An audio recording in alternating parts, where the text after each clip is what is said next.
Hello everyone, welcome to Internet Learning. Hope you all are doing well. So today we are going to discuss the topic forces affecting the velocity and direction of wind. So first of all, if you are new to the channel, then please subscribe to it and don't forget to press the bell icon so that you'll never miss an update. You can also join our WhatsApp channel with the link in the description box. So let's start with our today's video, forces affecting the velocity and direction of wind. So you already know that the air is set in motion due to differences in atmospheric pressure. तो अभी तक हमें ये चीज तो बहुत अच्छे से समझ आ चुकी है कि जो एयर है वो मोशन में क्यों होती है, मतलब एयर मूव क्यों करती है, वो एटमॉस्फेरिक प्रेशर में डिफरेंसेस के कारण मूव करती है। जब एटमॉस्फेयर में प्रेशर कहीं पे हाई कहीं पे लो होता है तो फिर जो एयर है वो मूव करती है और air in motion is called wind. जब ये विंड मतलब जब ये जो एयर है वो मूव करती है तो उसको हम विंड कहते हैं। The wind blows from high pressure to low pressure. और जो विंड है वो कैसे ब्लो करती है, कैसे चलती है, हाई प्रेशर से लो प्रेशर की तरफ चलती है। The wind eight the surface experiences friction. वो हवा जो सरफेस पे बह रही है वो फ्रिक्शन फील करती है। फ्रिक्शन क्या होता है, मतलब एक तरीके से जब घर्षण होता है या फिर जब एक चीज दूसरे चीज के अगेंस्ट रगड़ती है, घिसती है, तो उसको हम फ्रिक्शन कहते हैं। तो जो हवा अर्थ के सरफेस के एकदम पास मूव कर रही है, जैसे अगर ये अर्थ का सरफेस है और इस सरफेस के जस्ट ऊपर जो हवा चल रही है इस तरीके से, तो वो हवा जो है उस पर फ्रिक्शन लगेगी, मतलब वो कहीं ना कहीं अर्थ के सरफेस से टकराएगी, रगड़ेगी, घिसेगी, जिसकी वजह से उस पर फ्रिक्शन का फोर्स लगेगा। बट वहीं जैसे जैसे आप ऊपर जाते जाओगे तो ऊपर चलने वाली हवा है उस पर फ्रिक्शन इतनी नहीं लगेगी, क्योंकि अब वो अर्थ के सरफेस से दूर है, वो अर्थ के सरफेस से अब टच नहीं हो रही है, तो इसीलिए जो ऊपर बहने वाली हवा है उस पर फ्रिक्शन का फोर्स नहीं लगेगा इतना। In addition, rotation of the earth also affects the wind movement. तो फ्रिक्शन के साथ साथ जो अर्थ की रोटेशन है वो भी विंड के मूवमेंट को अफेक्ट करती है। मतलब ये चीज हमें पता है कि अर्थ जो है वो कंटिन्यूसली अपनी एक्सिस पे भी मूव करती है, सर्कुलर मोशन में अर्थ जो है वो लगातार घूम रही है। तो ये जो अर्थ का रोटेशन है इसकी वजह से भी हवा पे असर पड़ता है।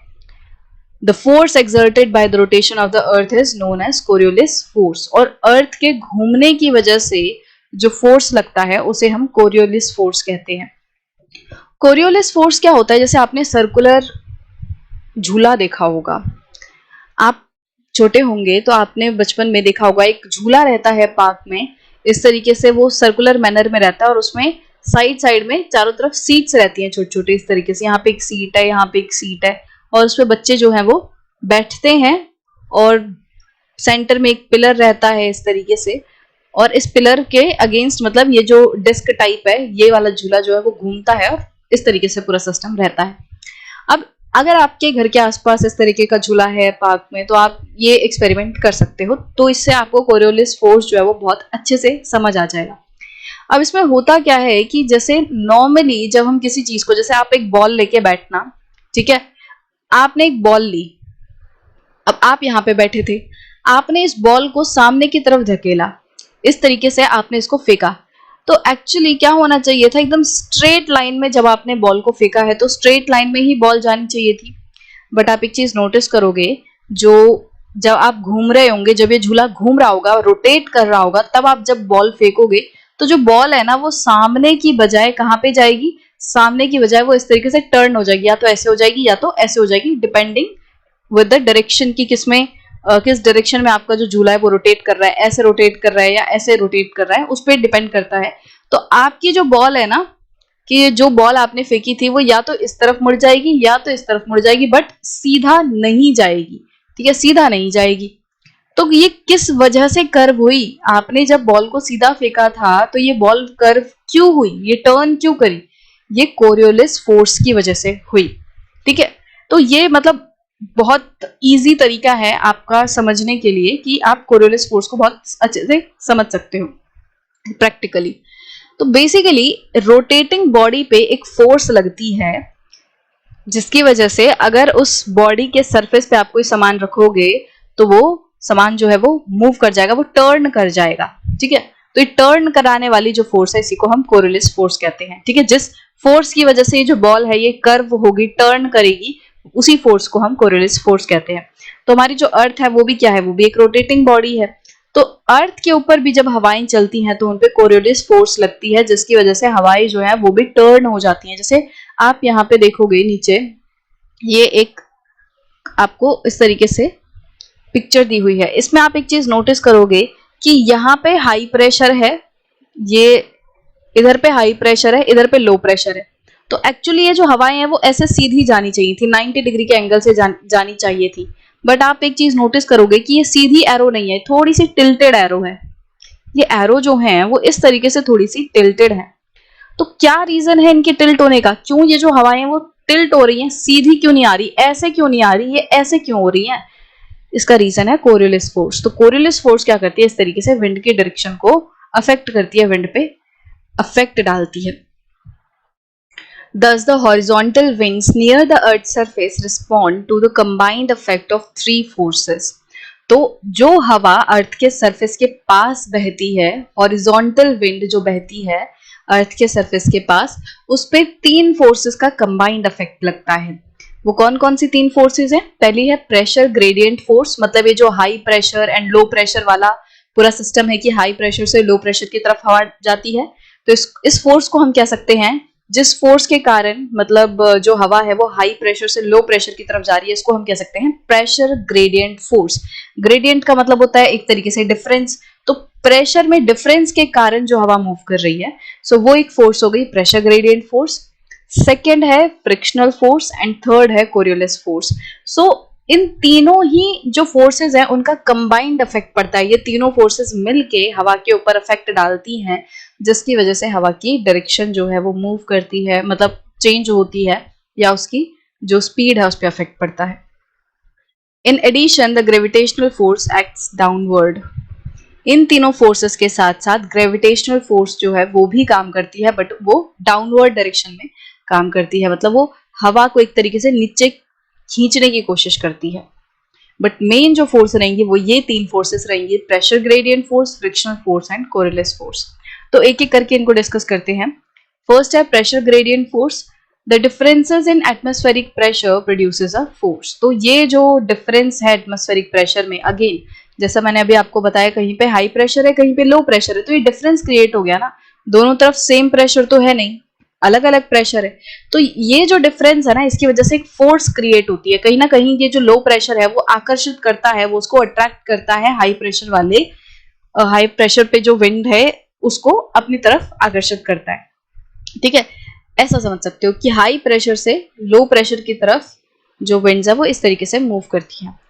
The rate of change of pressure with respect to distance is the pressure gradient. The rate of change of pressure with respect to distance. इसका मतलब ये है कि डिस्टेंस के साथ कितना प्रेशर चेंज हो रहा है, क्या रेट है प्रेशर के चेंज होने का। मतलब हर एक किलोमीटर पे, जैसे हमने एग्जांपल लिया डिस्टेंस है ना, तो डिस्टेंस के कॉन्टेक्स्ट में हमें प्रेशर का रेट चेंज देखना है कि हर एक किलोमीटर पे कितने प्रेशर में चेंज आ रहा है।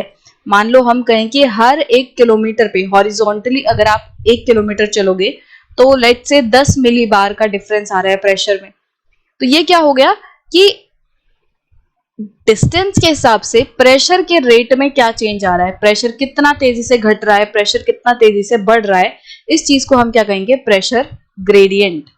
The pressure gradient is strong where isobars are close to each other and is weak where isobars are apart.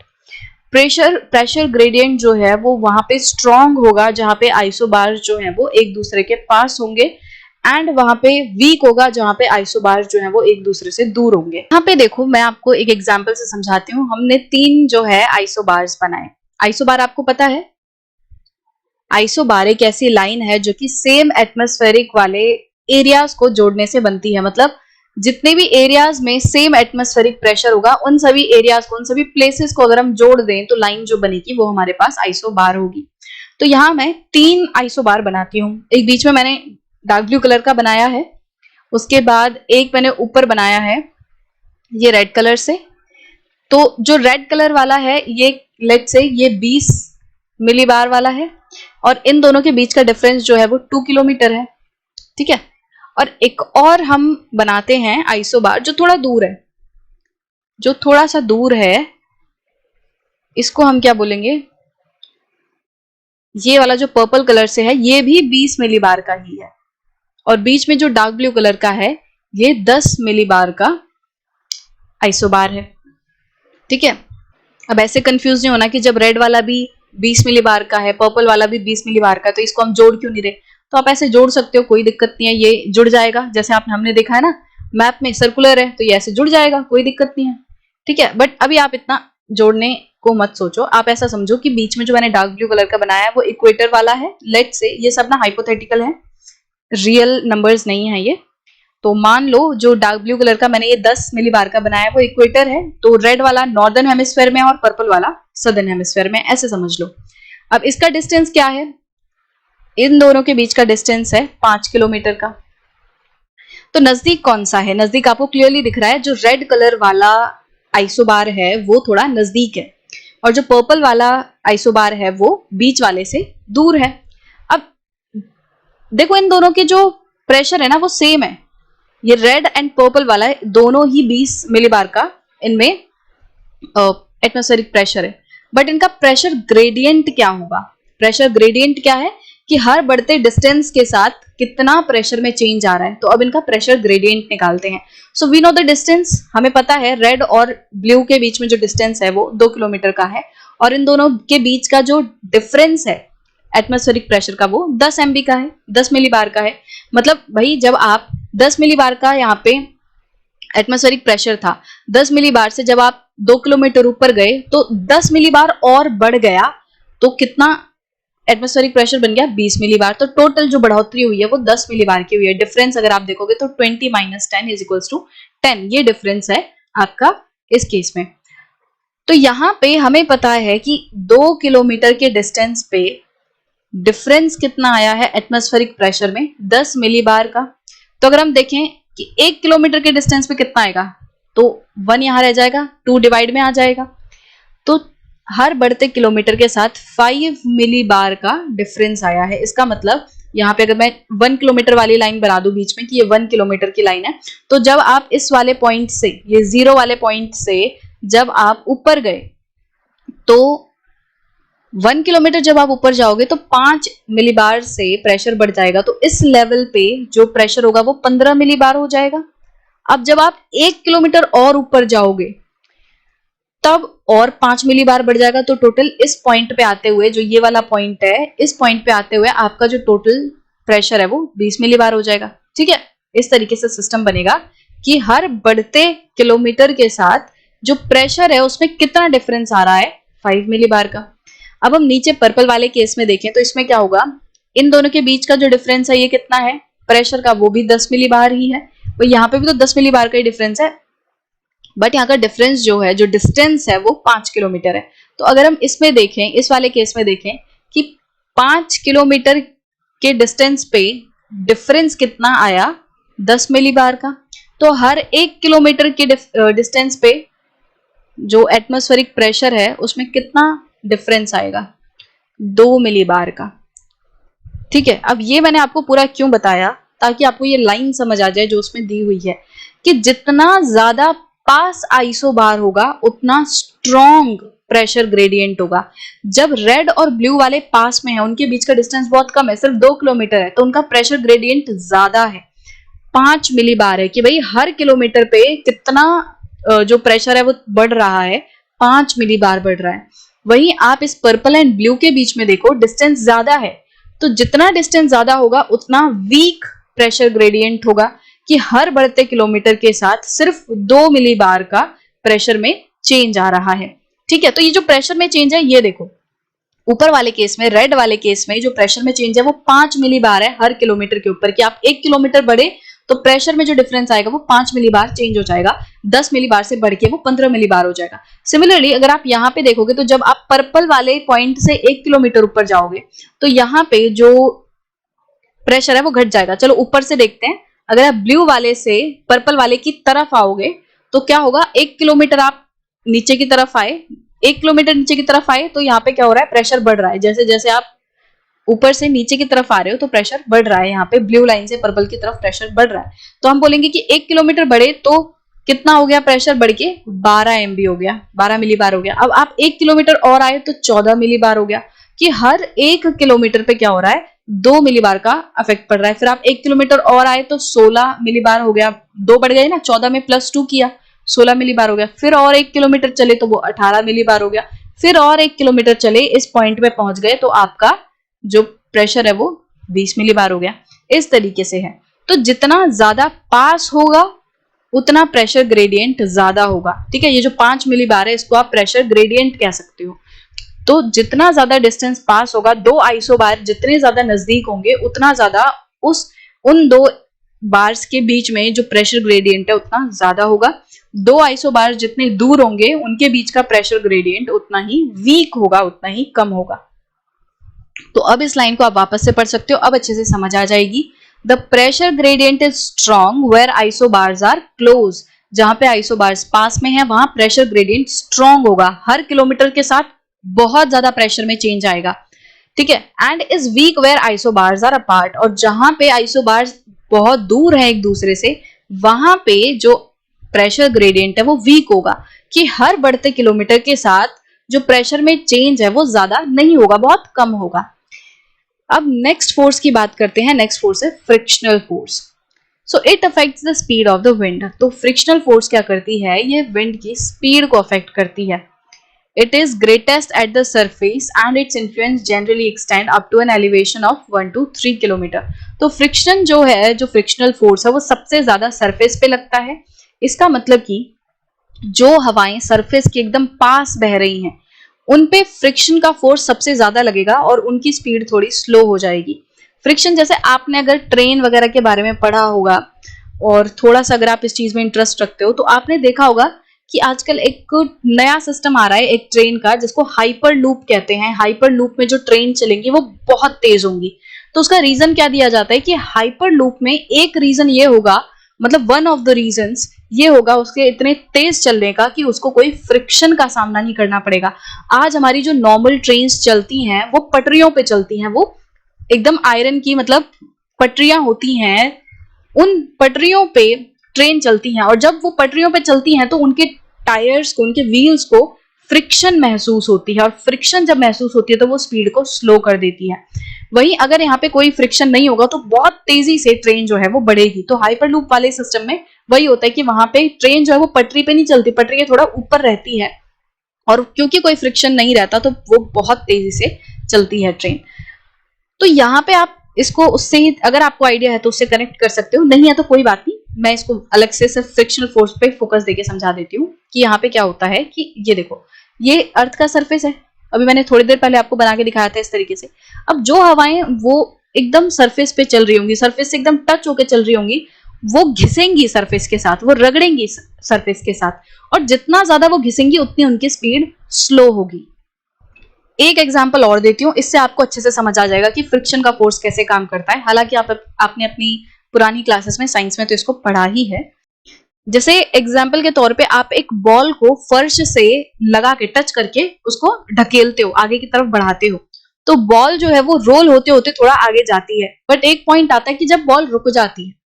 Ball रुक क्यों जाती है? क्योंकि बॉल के ऊपर फ्रिक्शन लगती है। बॉल जो है वो फर्श के अगेंस्ट रगड़ रही है, घिस रही है और वो जो फर्श है ना, वो जो फ्रिक्शनल फोर्स है वो इस बॉल को रोक रही है, उसकी स्पीड को कम कर रही है। तो अल्टीमेटली बॉल जो है एक पॉइंट पे आके रुक जाती है। तो इस तरीके से जो फ्रिक्शन है वो काम करती है, स्पीड को स्लो करती है। तो सिमिलरली जो हवाएं एकदम सरफेस के पास होंगी उन पे सरफेस से क्या होगा, फ्रिक्शन फोर्स का सामना करना पड़ेगा, तो इनकी स्पीड थोड़ी स्लो होगी।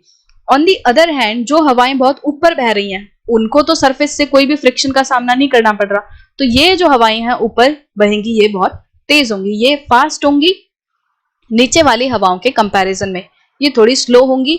Y slow? Because they are facing friction force, frictional force. ठीक है, तो जो फ्रिक्शनल फोर्स है वो सरफेस पे सबसे ज्यादा रहती है और फ्रिक्शनल फोर्स का जो इफेक्ट है वो 1 से 3 किलोमीटर तक रहता है। Over the sea surface the friction is minimal. Sea surface पे फ्रिक्शन ज्यादा नहीं रहती है, मिनिमल रहती है, कम रहती है। ठीक है, जैसे यहाँ पे अगर हम वापस से इस पे आए तो हमने बोला कि सरफेस पे ज्यादा रहती है, बट फ्रिक्शन कहां तक अफेक्ट करेगी, किस पॉइंट तक अफेक्ट करेगी? तो आप सरफेस पे 1 से 3 किलोमीटर तक चले जाओ, मतलब कुछ जगह पे फ्रिक्शन जो है वो 1 किलोमीटर तक भी अफेक्ट करेगी, बट कुछ जगहें ऐसे भी हो सकती हैं जहां पे फ्रिक्शन जो है वो 3 किलोमीटर वाले एरिया तक भी आपको महसूस हो सकती है, हवाओं को महसूस हो सकती है। तो 1 to 3 किलोमीटर के बीच में जो फ्रिक्शन है वो रहती है, ठीक है, इस लेवल तक। अब इसके ऊपर जो हवाएं बहेंगी उन पे फ्रिक्शन का असर नहीं होगा, बट जो हवाएं इसके नीचे बहेंगी उन पे कुछ ना कुछ फ्रिक्शन का अफेक्ट होगा, और सबसे ज्यादा फ्रिक्शन का इफेक्ट कहां होगा, जो सरफेस के पास होंगी। अब ये तो है जमीन है ये। अगर ये पानी वाले इलाके की बात करें, ठीक है, यहाँ पे अगर ओशन को मैं किसी दूसरे कलर से बनाऊं, पर्पल कलर से मैं ओशन बना रही हूँ क्योंकि मैंने हवाएं लाइट ब्लू कलर से बना दी, तो यहाँ पे लेट्स से ये ओशन है, ये वाटर है, सी लेवल है, ठीक है। यहाँ पे जो हवाएं बहेंगी इसके ऊपर, उनमें इतना ज्यादा फ्रिक्शन नहीं लगेगा, ठीक है। सी के ऊपर फ्रिक्शन कम रहता है, अर्थ के लैंड वाले सरफेस पे फ्रिक्शन ज्यादा रहता है, और जो फ्रिक्शन का इफेक्ट है वो 1 से 3 किलोमीटर तक दिखेगा, उसके ऊपर फिर फ्रिक्शन का जोर ज्यादा महसूस नहीं होगा। अब हमारी तीसरी फोर्स को डिस्कस कर लेते हैं, जो कि है Coriolis force. The rotation of the earth about its axis affects the direction of the wind. तो अर्थ जो है वो अपने एक्सेस पे ही घूमती रहती है, इसकी वजह से जो विंड है उसकी डायरेक्शन अफेक्ट होती है। This force is called Coriolis force after the French physicist who described it in 1844। तो ये जो कोरियोलिस फोर्स है, ये एक फ्रेंच फिजिस्ट के नाम के आधार पे इसको नाम दिया गया है। तो 1844 में एक फ्रेंच फिजिस्ट थे जिन्होंने इस फोर्स को निकाला, और उन्हीं के नाम पे इस फोर्स का नाम रख दिया गया Coriolis force. It deflects the wind to right direction in the northern hemisphere and to the left in the southern hemisphere. तो मैंने आपको पहले एक एग्जांपल दिया था वो झूले वाला, तो उससे तो आपको इतना क्लियर हो गया होगा कि विंड जो है वो डिफ्लेक्ट कर जाती है। अब किस डायरेक्शन में विंड डिफ्लेक्ट करेंगी, तो जो नॉर्दर्न हेमिस्फीयर में विंड है वो कोरियोलिस फोर्स की वजह से राइट तरफ डिफ्लेक्ट करेंगी, इस तरीके से। सदर्न हेमिस्फीयर में लेफ्ट डायरेक्शन में डिफ्लेक्ट करती हैं। The deflection is more when wind velocity is high. जितनी ज्यादा तेजी से हवा चलेंगी उतनी ज्यादा डिफ्लेक्शन होगा। मतलब कि जैसे यहाँ पे मैं दो लाइन बना, जैसे नॉर्दर्न हेमिस्फीयर में डिफ्लेक्शन एक तो हो रहा है यूं, एक तो ऐसे हो रहा है, और एक ऐसे हो रहा है। दोनों ही डिफ्लेक्शन है, बट एक तो हल्का सा टर्न कर रही है और एक बहुत ज्यादा टर्न कर रही है। तो जितनी ज्यादा तेजी से हवाएं चलेंगी उतना ज्यादा ये डिफ्लेक्शन होगा, उतना ज्यादा गहराई से ये टर्न करेगी। The Coriolis force is directly proportional to the angle of latitude. तो कोरियोलिस फोर्स जो है वो डायरेक्टली प्रोपोर्शनल है एंगल ऑफ लैटिट्यूड से। मतलब जितना ऊंचे पे आप जाते जाओगे, जितने हायर लैटिट्यूड पे जाते जाओगे, उतना ज्यादा कोरियोलिस फोर्स लगेगी। मतलब जैसे आप इक्वेटर पे हो, तो इक्वेटर पे कोरियोलिस फोर्स नहीं है, इक्वेटर पे कोरियोलिस फोर्स 0 है, क्योंकि 0 डिग्री एंगल है, आप ऐसा समझ सकते हो, 0 डिग्री लैटिट्यूड है।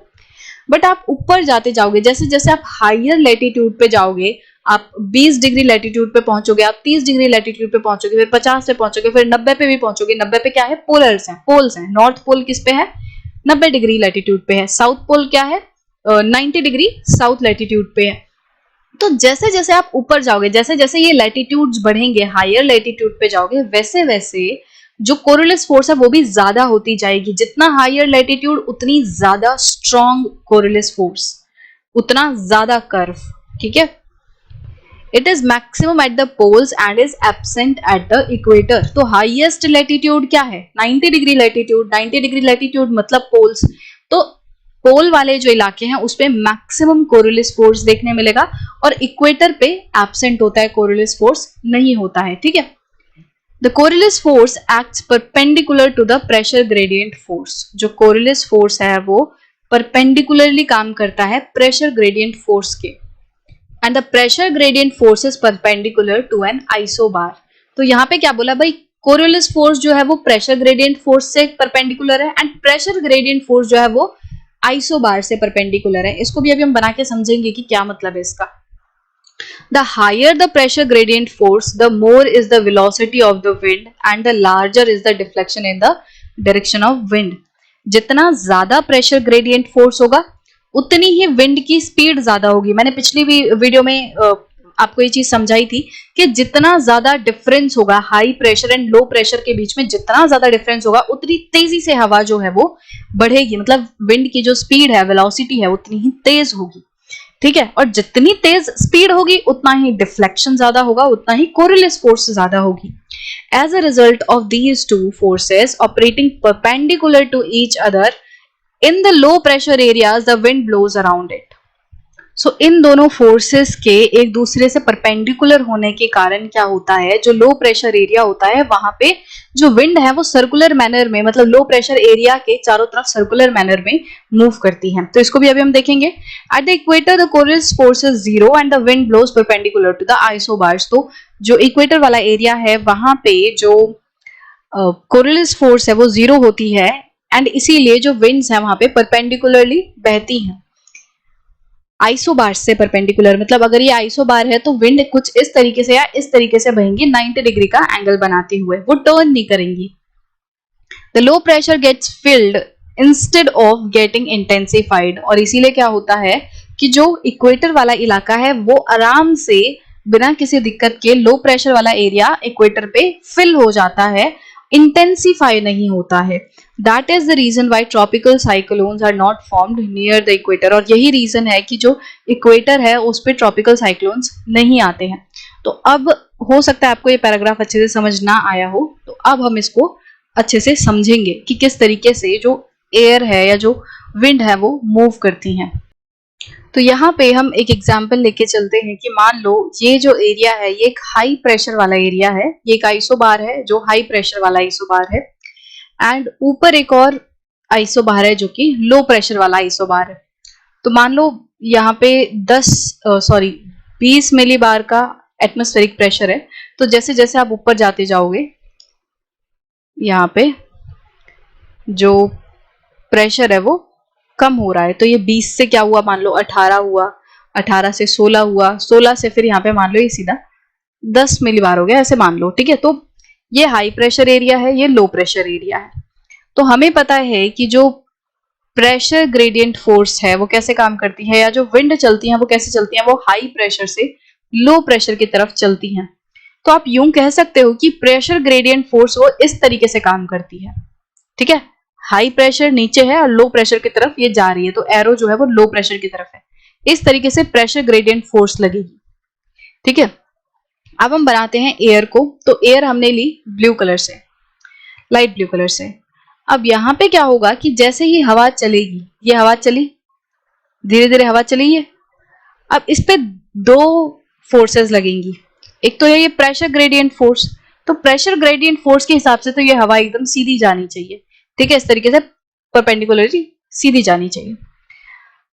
बट इस पे एक और फोर्स लग रही है जो कि है कोरियोलिस फोर्स। कोरियोलिस फोर्स कैसे लगती है, नॉर्दर्न हेमिस्फेयर में वो हवा को राइट तरफ डिफ्लेक्ट करती है।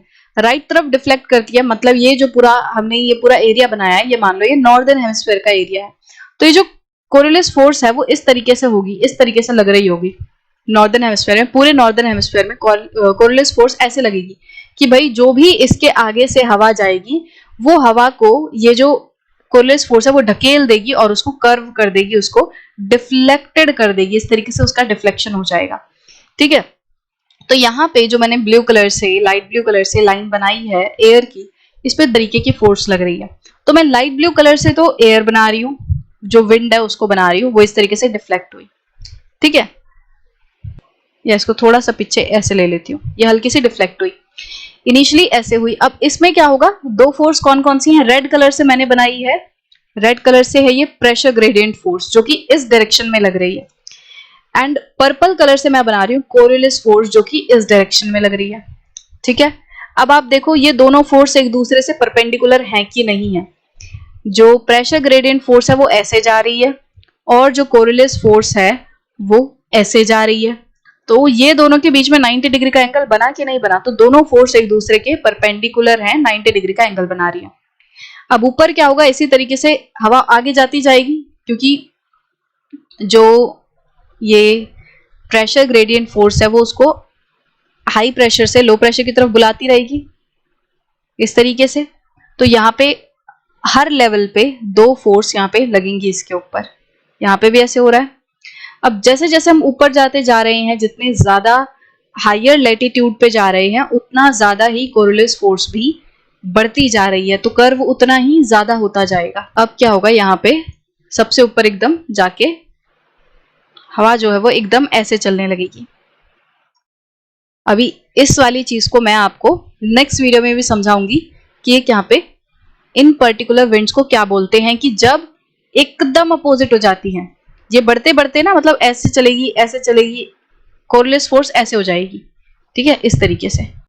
तो एक पॉइंट ऐसा आएगा जब pressure gradient force and Coriolis force जो है वो एक दूसरे के अपोजिट होगी।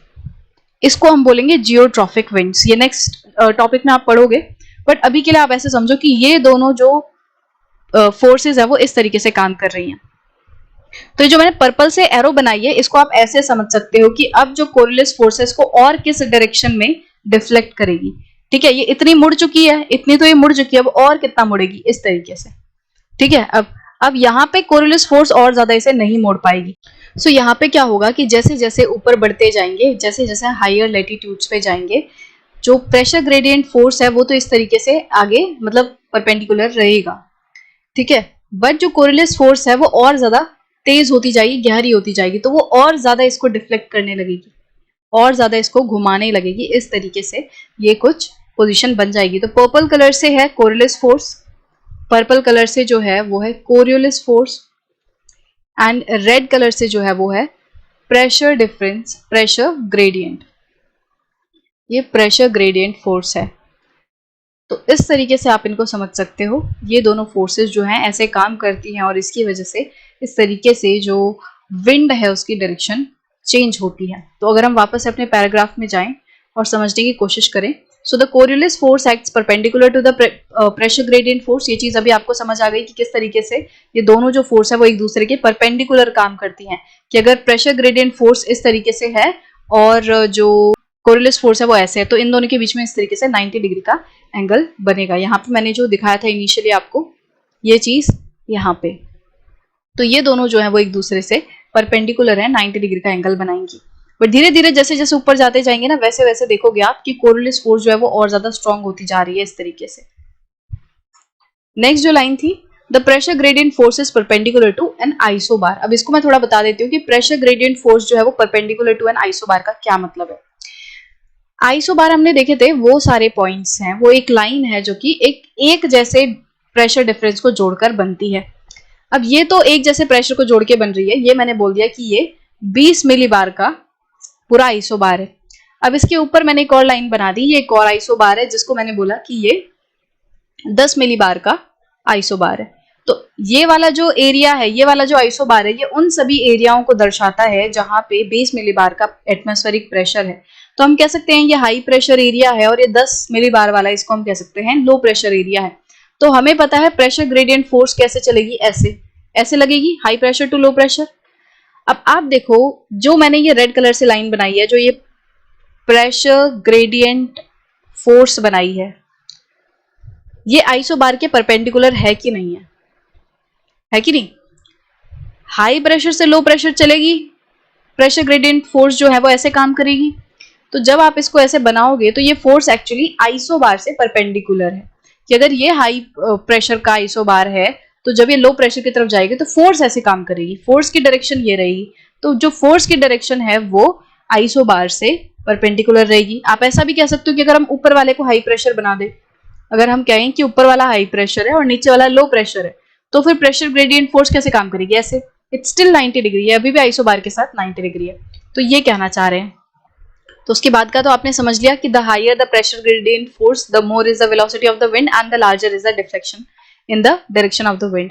जितना ज्यादा प्रेशर ग्रेडियंट फोर्स होगा, उतनी ज्यादा तेजी से विंड बहेगी, और जितनी ज्यादा तेजी से विंड बहेगी उतनी ज्यादा डिफ्लेक्शन होगा। So as a result of these two forces operating perpendicular to each other in the low pressure areas, the wind blows around it. तो इसका मतलब ये है कि क्योंकि ये जो फोर्सेस हैं वो एक दूसरे के अपोजिट मतलब 90 डिग्री में काम कर रही है, इसकी वजह से जो लो प्रेशर वाला एरिया है उसमें जो विंड्स हैं वो उस एरिया के सर्कुलर मैनर में ब्लो करती हैं।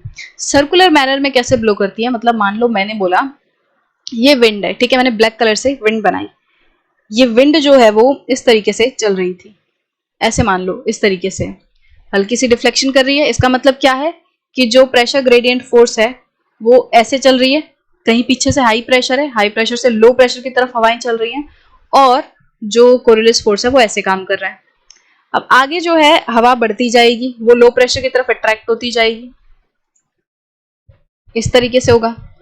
जो प्रेशर ग्रेडियंट फोर्स है वो लो प्रेशर की तरफ रहेगा, और जो कोरियोलिस फोर्स है वो ऐसे रहेगी, सेम चीज आगे बढ़ेगी। तो यहाँ पे क्या हो रहा है, अब देखो ये चीज ना डिपेंड करेगी कि भाई प्रेशर ग्रेडियंट फोर्स बहुत ज्यादा है या जो कोरियोलिस फोर्स है वो भारी पड़ रहा है। तो यहाँ पे आप बट जनरल मूवमेंट इस तरीके के देखोगे जो मैं बना रही हूँ यहाँ पे।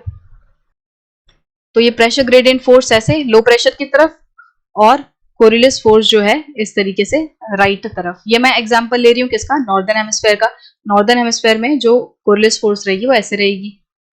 तो बेसिकली क्या हो रहा है कि जो प्रेशर ग्रेडियंट फोर्स है ना वो तो हवा को अंदर की तरफ खींचने की कोशिश कर रही है, और जो कोरियोलिस फोर्स है वो उसे उतना ही दूर ले जा रहा है। तो हवा इस तरीके से हल्की सी सर्कुलर मैनर में चली जा रही है। इन दोनों के बीच में कुछ ऐसा इंटरेक्शन हो रहा है जिसकी वजह से जो एयर है, जो विंड है, वो घूम जा रही है। तो यहाँ पे देखोगे जो प्रेशर ग्रेडियंट फोर्स है वो लगातार लो प्रेशर की तरफ उसको आकर्षित कर रही है, वो इस डायरेक्शन में काम कर रही है, और जो कोरियोलिस फोर्स है वो ऐसे काम कर रही है। तो यहाँ पे क्या हो रहा है कि जो कोरियोलिस फोर्स है और जो प्रेशर ग्रेडियंट फोर्स है एक दूसरे को खींच रहे हैं।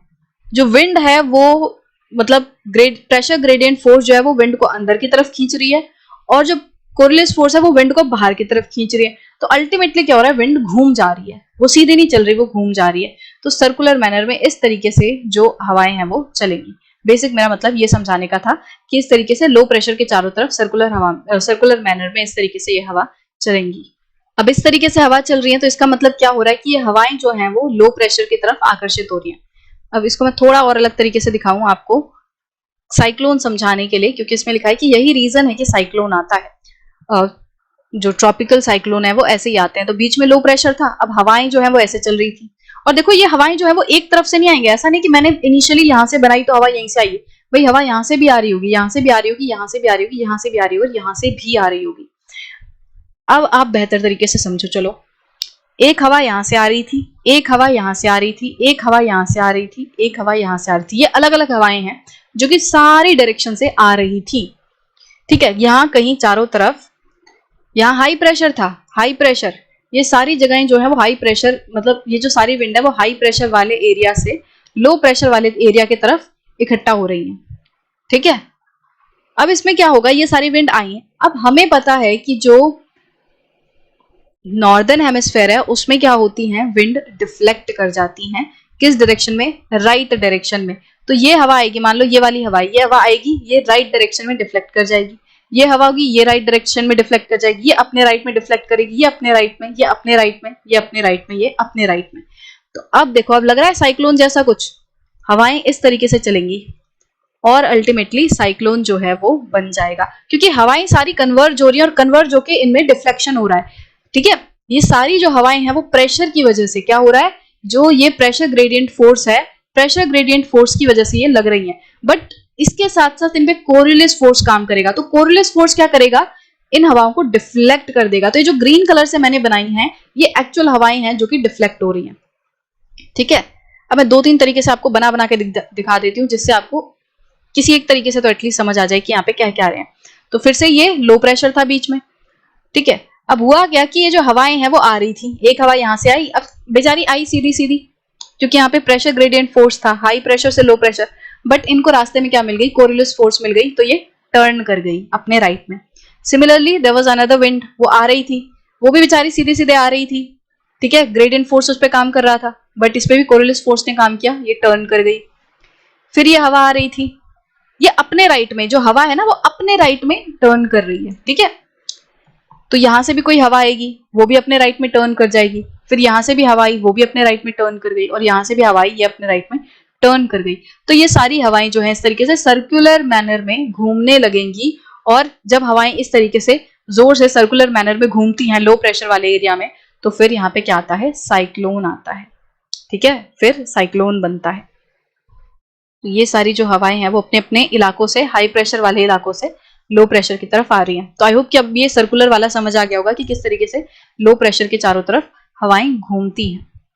अब ये चीज तो मैंने आपको नॉर्दर्न हेमिस्फेयर की दिखाई कि नॉर्दर्न हेमिस्फेयर में ऐसा ही होगा। अब आप बोलोगे सदर्न हेमिस्फेयर में कैसे होगा? सदर्न हेमिस्फेयर में ऐसे होगा, ये सदर्न हेमिस्फेयर में है। अब सदर्न हेमिस्फेयर में भी अगर लो प्रेशर होगा तो क्या होगा कि कोई हवा आएगी, अब वो अपने राइट में नहीं अपने लेफ्ट में डिफ्लेक्ट करेगी। यहाँ पे कोरियोलिस फोर्स जो है वो लेफ्ट में डिफ्लेक्ट कराती है। इस तरीके से आई हवा लेफ्ट में डिफ्लेक्ट करी, यहाँ से आई हवा लेफ्ट में डिफ्लेक्ट करी, और यहाँ से आई हवा अपने लेफ्ट में डिफ्लेक्ट करेगी, तो वो लेफ्ट में डिफ्लेक्ट करेगी। तो यहाँ पे इस तरीके से साइक्लोन जो है वो बनेगा। तो यहाँ पे साइक्लोन की जो डायरेक्शन है वो क्या है? क्लॉकवाइज। सदर्न हेमिस्फेयर में जो साइक्लोन की डायरेक्शन है वो क्लॉकवाइज है। साइक्लोन जो घूमता है वो क्लॉकवाइज घूमता है। और नदर्न हेमिस्फेयर में आप देखोगे कि ये जो एरो है वो ऐसे बन रही हैं, ये ऐसे बन रही हैं, तो एंटी क्लॉकवाइज। नदर्न हेमिस्फेयर में क्या होगा, जो साइक्लोन बनेगा वो एंटी क्लॉकवाइज बनेगा। ठीक है, तो इस तरीके से आप इसको समझ सकते हो। दोनों को एक साथ कंपेयर करना है तो आप इसको ऐसे देख सकते हो। ठीक है, तो आई होप कि अब आपको सारी चीजें जो है वो अच्छे से समझ आ गई होंगी। लास्ट लाइन भी देख ही लेते हैं दोबारा से। इसमें लिखा है that is the reason why tropical cyclones are not form near the equator. अब देखो ये जो साइक्लोन थे क्यों बन रहे थे, ये जो साइक्लोन थे ये क्यों बन रहे थे? क्योंकि जो हवाएं हैं वो कोरियोलिस फोर्स की वजह से टर्न कर जा रही थी, कभी लेफ्ट तरफ तो कभी राइट तरफ वो टर्न कर जा रही थी। बट अगर ये टर्न नहीं करेंगे तो क्या होगा? अगर ये टर्न नहीं करेंगी तो कोई दिक्कत आएगी ही नहीं। सिंपल सा यहाँ पे क्या होगा, जो हवाएं हैं वो चारों तरफ से लो प्रेशर से क्या होगा, इधर से इक्वेटर पे क्या होगा, मान लो ये लो प्रेशर है। ठीक है, तो इसमें क्या होगा कि जैसे ऊपर और नीचे से अगर हम बात करें, इधर से हवाई इधर से हवाई, बस गैप फिल हो गया, टर्न नहीं हो रहा, बस इधर से आई हवा इधर से आई हवा, बस गैप फिल हो जाएगा, टर्न नहीं करेंगे। और जब टर्न नहीं करेंगे तो साइक्लोन यहाँ पे आएंगे ही नहीं। क्योंकि साइक्लोन क्यों आ रहे हैं? जब हवा सर्कुलर मैनर में घूम रही है तभी तो साइक्लोन आ रहे हैं। बट इक्वेटर पे क्या हो रहा है कि कोरियोलिस फोर्स जीरो है, तो जो विंड्स हैं वो सर्कुलर मैनर में टर्न नहीं कर रही हैं, और इसी वजह से वहां पे साइक्लोन नहीं आएंगे। ठीक है, तो ये था आपका topic, forces affecting the velocity and direction of wind. I hope कि आपको ये तीनों जो फोर्सेस हैं वो डिटेल में अच्छे से समझ आ गई होंगी कि pressure gradient force, frictional force, Coriolis force किस तरीके से काम करती है।